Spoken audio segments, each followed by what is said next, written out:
Do what you want because this Kirblog is free. It's about piracy. That was good. This question for this week comes from TheApoke, or TheApoke, TheApoke. Hey, Kirbifer, what do you think of piracy, and do you believe it helps/hurts content creators?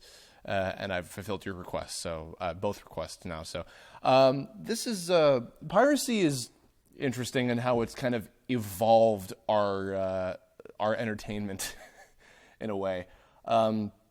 When I'm 27, so piracy was not nearly as digitally rampant as a kid. For me, the earliest kind of experience that I had with that sort of thing was actually, now that I think about it, kind of in tandem with how I got my screen name. For those of you who haven't heard the story of where the name Kirbifer came from, at the time it was when I was introduced to the concept of emulation. I was 12. And I was staying over a babysitter's house who was looking after me for about a week while my parents were away. And their little brother, who I think was also away at camp or something, I don't know, they had an emulator with a whole bunch of NES games on it. And that was my first time getting to actually play Kirby's Adventure because I wasn't able to find a copy of it as a kid. And I played through it, and then that's kind of what led to me making my first AOL Instant Messenger screen name and everything. I think I also even played the first Mega Man game because I couldn't find a copy of that either. I just had 2 was my first Mega Man game at the time. But either way, at the time that was the case where it's like, okay, well, I don't feel too bad about it because it's impossible for me to find these games in the first place, so I can't really play them, and therefore, like, am I really hurting anybody? But I didn't really have a concept of that until way later. When I listened to the Kanzenshu, or as it used to be, the Daizenshu EX podcast with my friends Vegito EX and the like, they were talking about how their sort of moral value of it was if you own legally, like if you bought a copy of the game, then it's okay to emulate it. So, like, for instance, many years later, I played Mega Man Battle Network 5 in Japanese, emulated before it came out over here. But I had every intention of buying it, and then eventually I did in fact do that. So there's cases like that. In the case of anime, it's definitely that. I think that's probably one of the ones that's evolved the most in terms of like actually having to adapt to it. Because, with anime fandom, and I'm sure I've probably talked about this on like the sub versus dub one that I did a long time ago by now. Anime's evolution over here is pretty interesting because, like, I mean, obviously the explosion didn't really happen until the late 90s with Pokemon and DBZ kind of in succession, then Yu-Gi-Oh! Shortly after that. But fan subs were kind of, they were, I guess, more of like a novelty at the time and less of like a legitimate problem that was affecting the entire industry. Because I'm sure I've also told the story about the bootleg Dragon Ball GT tapes that my friends and I would watch from this one store we would get. And, that was, in that case, it was a matter of like, oh, we can't wait for this show to come out in English so we can have it in America. And I bought, and I own, for better or worse, all of Dragon Ball GT, of course. And I was excited to see those. But, that was a case where it's like, well, we can't have this in the first place, but, we're hoping we'll get it eventually, so it's not really hurting anybody too badly.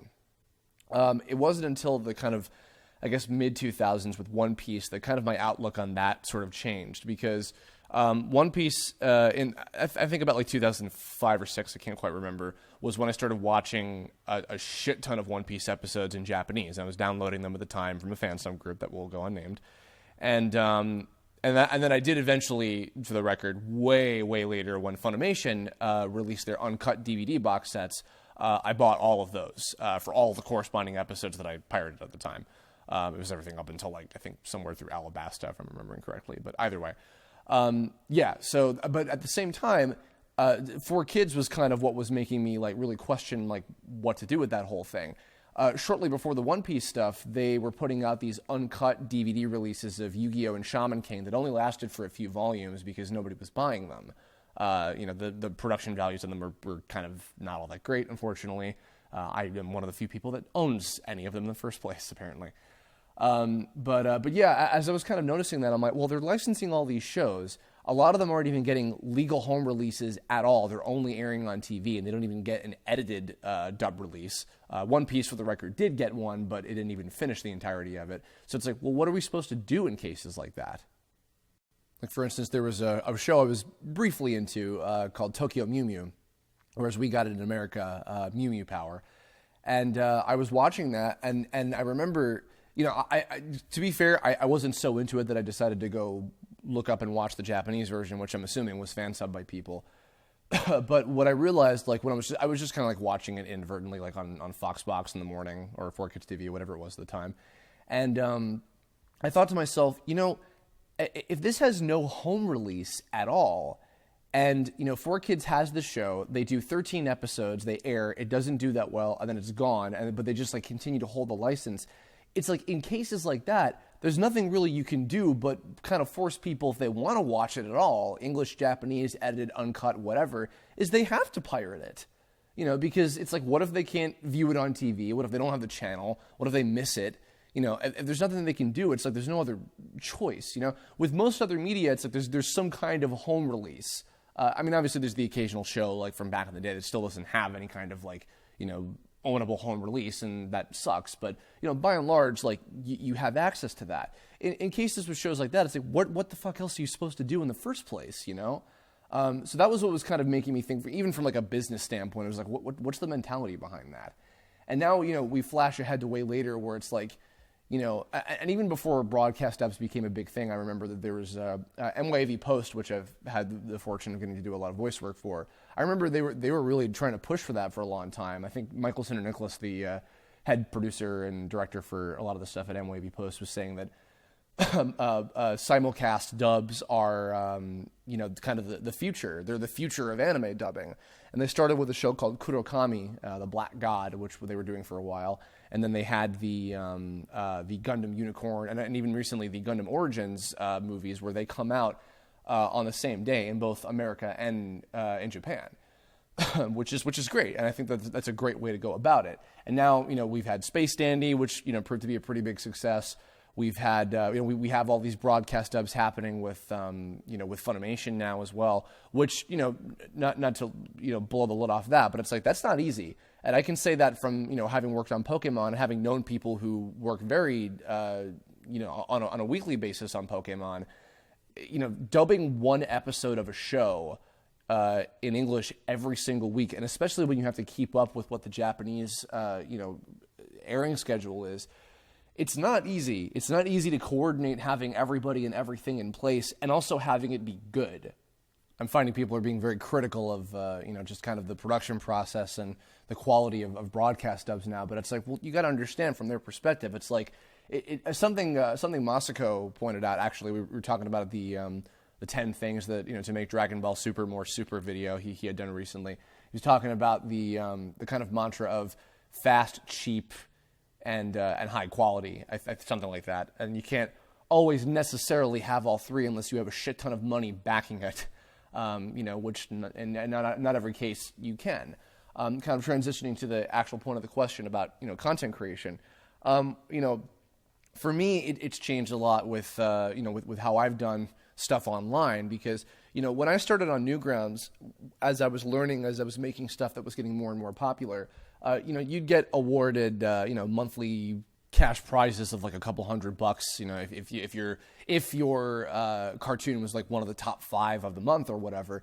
And then later on, there was the prospect of getting sponsored. Like the Nintendo collabs were all sponsored by Newgrounds to be exclusive to their website for a while. And even the Parody Rangers movie, all 3 parts of that were also sponsored because by that point, Parody Rangers had become enough of like, I don't want to say like a flagship thing for Newgrounds, but like notorious enough that it garnered, in the eyes of the people that were running the site, worth paying me for my time to make specifically for that site. Because this was also before YouTube was becoming like the big place for people to start doing animation. And even that now is debatable, because then what happened was, and there's a part of me that definitely wishes that like I capitalized more on it like at the time it was happening, but at the same time it's like the rules have changed so many times that maybe it doesn't really even matter in the long run. But more or less what happened was a lot of the animators were kind of shifting over to YouTube because the money was getting better. Like there was a time where animators could make a pretty decent living off of off their view count, more or less. If you make a cartoon that would get like a couple million views, you'd make like a fair amount of money off of that. So because of that, there was a time where a lot of my colleagues that like I, kind of grown up with alongside, producing animation for Newgrounds, a lot of them for a while were making like, maybe not like a handsome living, but like a fair amount of money to survive off of just doing animation on YouTube. And then also came up, what was, sorry, to tie this in with the piracy thing, it's the fact of the matter that it was, it's all free. It's not so much that you're pirating things, it's the fact that like all this stuff is free. And, a lot of people were trying to change the business model as much as possible and fight against it, but it's like what was happening was the mentality of like everything is free and accessible because it's the internet was changing it. In our cases, we were all just we were able to cope with it because we were getting paid stuff and for either the views or the exclusivity or whatever, to do what we were doing, and that's how we were surviving. Now what's changed about it is now the business model has changed to where it's like, and the rules have changed so many times with just how YouTube works, where it's like it has to do with the amount of time that people are viewing it, how often you're producing content, etc. And then it's like then there's all these things that get in the way of producing stuff in the first place. For content creators, it's the reason why a lot of people have just defaulted to doing fucking Let's Plays channels because it's easy to just do that stuff in comparison. I say easy, I know that it's not like such a black and white, cut and dry kind of thing, but I'd say marginally it's easier than, producing an entire piece of animation, maybe at best if you produce something like once a month and it's like only a couple minutes and it's as good as you can get it or as funny as it can be or as viral as it can be and get the most amount of views, the most amount of watch time or whatever, you're not guaranteed to be making money in addition. So, in the case of myself, for instance, just to be transparent with you all, like my income is based on the amount of YouTube ad revenue that I make, the TOME Bandcamp sales, which obviously the majority of goes to, the actual musicians, and I get the producer and distribution and et cetera fee. And then also any other jobs that I make on the side. I don't have a consistent like 9-to-5 job. I don't have a studio gig yet or anything. So it comes down to, when I get voiceover work or, a freelance job or whatever, and that's how I'm able to survive from project to project. And even though I'm not producing TOME right now, that's how it was back when I was doing TOME. Because the other reality is, and this is not to complain because you all know how much I appreciate the viewership of the show, but this is just the fact is that I'd be lucky if like an episode of TOME would get in the 6-digit range, which in like YouTube numbers and viewership, that's like nothing. But to me, obviously, the trade-off is that it meant a lot to me that many people were watching because I put all this love and care into it. So, and that's the other thing, too. On that kind of note, my other way of circumventing it is the fact that I had stuff like the crowdfunding campaign, I had the contests, we have the merchandise and everything, which merchandise, that's also something that a lot of content creators back in the day would do to offset the fact that their stuff was basically for free. And then that's what I was able to do. And again, I was very lucky. I am very lucky still that I have so many people who were specifically dedicated to the show I was making and my specific content. And that's, what has been the same kind of case for people like Happy Harry, Chris and Zach, Hans Van Harken, Jaltoid, et cetera, Twisted Grim, Red Minus, et cetera. I could go on. People come to them for their specific stuff, and that's kind of what you have to build for a while. You kind of build your own sort of brand. And that was, again, the evolution of where we came from, where it was just, oh, it's a Newgrounds cartoon. And now it's become, oh, it's a Kirblog cartoon. Oh, it's an Oni cartoon, a Happy Harry cartoon, et cetera, kind of thing. And there was a bit of that happening, back in the day, of course, because, like, people were getting known for their specific, content. But YouTube's, like, business model and its ability to make money is kind of what, offset the fact that it's like, okay, well, we can't make as much and we can't survive doing this, as it is because it's all for free. That's what I'm tying it in with piracy, where it's like, it's not so much that people are pirating content, it's the fact that, like, piracy has kind of evolved entertainment into people want shit for free, they want it cheap, they want it fast, all the studios to make it want to do it cheap. The consumers want it, typically to be as high production value as possible in all aspects. And, it's a really, really tough balance to keep. And not everybody can really do it unless they have a fair amount of resources to go behind it. Not even just money, but like the proper people to make it fucking happen. Being able to update fairly consistently. It's not easy. Like, I think that, like, for what I was doing, I think that I managed to keep up a pretty fair amount of work in the 4 years that I worked on TOME, and I'm pretty proud of what came as a result of it. But again, it was not easy to do that. And now even on a bigger scale, Netflix, Hulu, Amazon, stuff like that, where they have like subscription services and, pay to view like rental services and things like that, which is, is become the death of, video rental stores like Blockbuster and all that shit, and paying money for people to produce new content specifically for those kind of platforms, so that they can make money in return from the subscription services. Like all this stuff is so rapidly changing in such a short amount of time. And the one constant thing with, just video material, and even to some, I'm getting ahead of myself. The one constant with it is the fact that people can just look it up. If they're savvy enough, they can look it up and download it and pirate it and just watch it for free without anything. Whether it's like, oh, this is against the creator's wishes of wanting to, legally pay for it and support the work, or it's not going to be the greatest quality ever because it's like a rip or whatever, it's a ripped video or something. They just want it. They just want it fast and cheap, and they can get it, and it's easy because people do it, and they put it up, and you can get it, and that's how it is. And that's what is all because of that, because of just the magical convenience of that shit. That's how, these things have been changing, and that's why these things have been changing so rapidly every other second, because you can just look up an episode of a show or a movie or whatever and find it, and it's there, and you just watch it for free. It's like, it's the elephant in the room, but it's like, we all know that it's true. You can just fucking do that with anything. The one thing that has changed, that is more protected, I feel, but barely, if even, because of kind of what's happening with Let's Plays now, is the video game industry. Because while you can pirate games, it's much more difficult to actually be able to do that, because not everybody is technically savvy enough to know how to download something onto a disk or whatever and copy all the data. Like that's a whole nother to do beyond just like doing a search to some illegal website that has like every movie alphabetized or whatever just uploaded privately on some fucking website or whatever. You still have to buy, and I think people are more willing to just buy and play games. Like, they just do it. And then, when it comes to Let's Play stuff, it's like, well, I want to say that that's killing the industry, but it's like, it changes the perception. It's like, oh, I'll just watch this game. I won't buy it. I'll just watch it because, this popular Let's Play personality guy is doing a playthrough of it. So I'll just watch it that way, and that's my source of entertainment. And then they make all the money, and even then, game companies are sponsoring people to do that specifically so people will want to hopefully buy the game and not just watch it. It's this whole weird thing going all over the goddamn place. And it's so rapidly changing with that because people can't keep up with the convenience of it. All of it has to come down to convenience. The last thing, too, is that I'll say to kind of tie back into the question is the willingness to support the people who are making these things in the first place. I'm finding that there's this strange kind of perception as to it's evident with a lot of big name creators who are like, I'm going to revive this thing by doing a Kickstarter, and people take a giant shit on them. But if it's a small indie production, people will just be like, oh, this is some people out of their closet, then they don't have any money, so I'll support them, etc. There's different perceptions when it comes to that too. But it's if you're a smaller fry person, somebody of my caliber or whatever, who's really nobody in the grand scheme of things. There's a willingness to support that. If it's a big name company, it's oh, well, they got all this money and shit, so it's what do they need my support for or whatever, and they'll just do it anyway. But it's it affects everybody. It affects all of us in some way, shape, or form.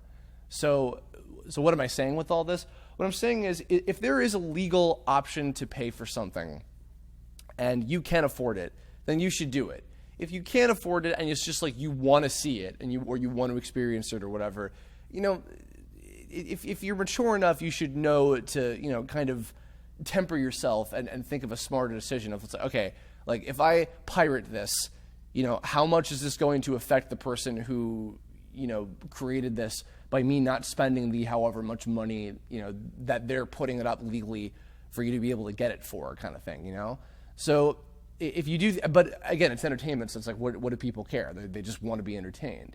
But I don't know, if you're going that much out of your way to find something and it's not just casually, I'm watching or playing or doing this or whatever, I don't know, maybe think about it a little bit more. Maybe take the time to think a little deeper about how much it's affecting the people who spent all this time and money and effort and putting their blood, sweat, and tears into hopefully making it as good as it can possibly be. I don't know, maybe stop and consider that because it's important, So I don't know. I don't know if this answers the question or provides an interesting perspective. But yeah, I don't know. That's kind of going to wrap it up. That's as much as I had to say on the subject for the time being. But I don't know. If you want to continue the discussion in the comments, let me know your thoughts about the idea of piracy. Do you have any, differing views? I'm curious to hear them if so. Maybe if there's any further questions about the subject that I can answer, and then I keep an eye on the comments. I'll see if I can kind of continue the discussion that way too, if possible. Okay, no promises, because I don't know what my time will be like. But either way, and if you have suggestions for future Kirblog topics as well, leave a comment about that too, or hit me up on Twitter, Tumblr, Facebook, whatever you feel like. But that's going to wrap us up. Thanks as always for listening. I'll see you next week. Hope all of you have a wonderful Valentine's Day tomorrow. Whether you are taken or single, and I will catch you all very soon. Have a great one. Bye bye.